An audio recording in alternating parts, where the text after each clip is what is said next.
The Russian authorities are reportedly not telling relatives of soldiers that their men have been taken prisoner in Ukraine, leaving the relatives to find out directly from the Ukrainians or from scammers. Since August, the Russians have stopped exchanging POWs. North Realities, part of Radio Free Europe, reports on the case of 21-year-old Yegor Minin, who went missing while fighting in Ukraine in March 2023. His family have been trying to establish his whereabouts ever since. On the 17th of March, a message reporting his death was posted, but soon afterwards deleted on the VK social network. His squad was hit by a shell, killing and wounding a number of men. Yegor was said to have been injured and received treatment on the spot, but he was not evacuated. Yegor's girlfriend managed to contact Ukraine's SBU in the summer, but they said they had no information on him.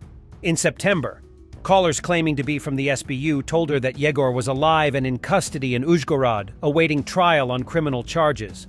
It's unclear whether the callers really were from the SBU, and they offered no proof of life for Yegor. However, they did not ask for money and informed the family that they should contact the Russian Ministry of Defense to request a prisoner exchange.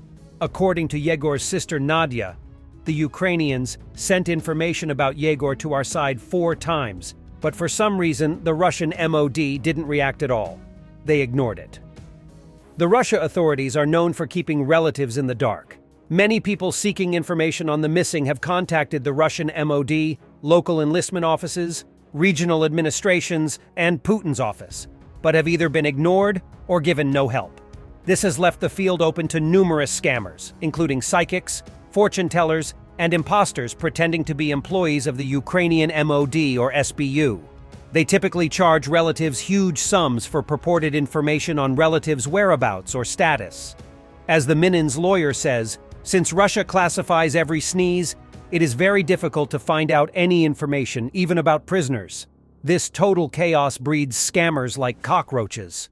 To make matters worse, according to Petro Yatsenko of the Coordination Headquarters for the Treatment of Prisoners of War in Ukraine, Russia has frozen the exchange of prisoners with Ukraine since August 2023. We are ready to exchange. We have a lot of prisoners of war at the moment. Our detention centers are filling up, and we do not need to keep these Russian prisoners of war at all. We would gladly exchange them even tomorrow for our defenders, he says. They, Russia, are not interested in the fate of their own prisoners of war. They are just bargaining chips and meat for artillery for the Russian side. The Times recently reported that Ukraine is having to build new POW camps because the existing ones are full due to the Russian freeze on exchanges. According to the purported SBU men who called the Minins, Ukraine is holding 16,000 Russian POWs. Both countries have carried out prisoner exchanges. Around 1,000 Russians returned home in 2022 through 30 such exchanges. 2,589 Ukrainians are reported to have been returned so far. Neither side has said publicly how many POWs it is holding. It's not clear why Russia has stopped prisoner exchanges. Yatsenko speculates that it's an attempt to undermine Ukrainian society, trying to convince the relatives of prisoners of war that exchanges are not taking place due to obstacles on the Ukrainian side, provoking calls for some kind of mass actions, and thus they use prisoners of war as another lever of influence over the Ukrainians. Ian Matviv suggests that the cessation is linked to political controversy in Russia about releasing prisoners from the Azov battalion. Either way, it highlights the Russian government's indifference about its soldiers' welfare. 500 people for such a war is not much. There will be no special dividends from a prisoner release for the army, and Putin doesn't care about people as such and their families. Random Russian military vehicle drives into a random civilian vehicle in the occupied territories in a perfect display of the best features of the Russian world, where nothing is forbidden and anything is possible.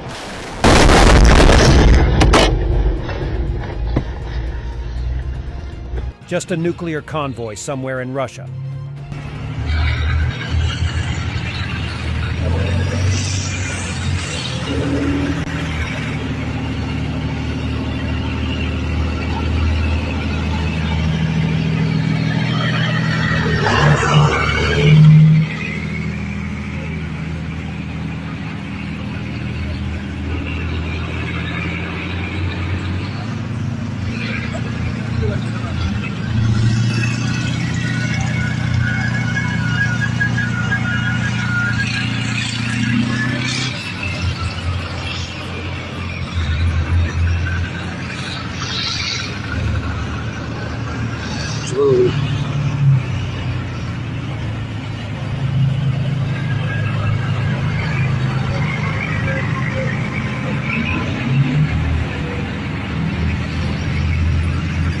T90M being ground guided, it seems the 4S24 bag ERA is making somewhat of a resurgence, specifically being fitted to T90M turrets.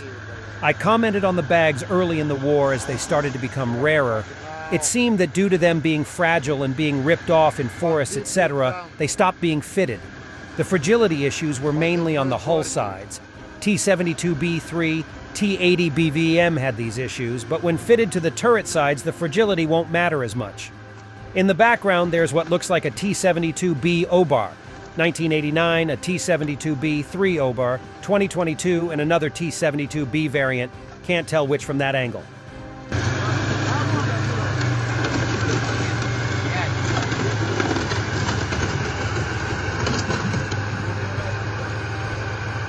I bought 3 pairs of fake Gucci shoes, and I only buy Chinese fakes now.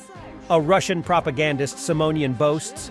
She and Solovyov say they've switched to Chinese cars, but frankly, they'll soon have a new level of addiction, an addiction to prison gruel. If they live to see it, of course. Сейчас купили чудесную совершенно китайскую машину, потрясающую, во много-много раз дешевле, чем те машины, которые мы покупали раньше, да, там немецкие какие там.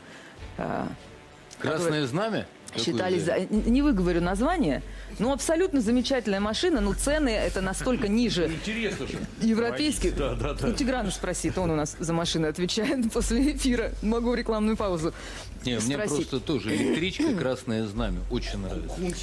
Я купила себе 3 пары туфелек Gucci. По 2000 рублей каждая. Чудесная. Где-то в том же Китае, наверное, отшита. Надеюсь, что и у нас. Поддельная, разумеется. Я из принципа теперь покупаю только поддельное. Замечательно. Кому же вы сделали хуже? Но это же назло кондуктору. Куплю билет, пойду пешком. Thanks for watching, and don't forget to subscribe.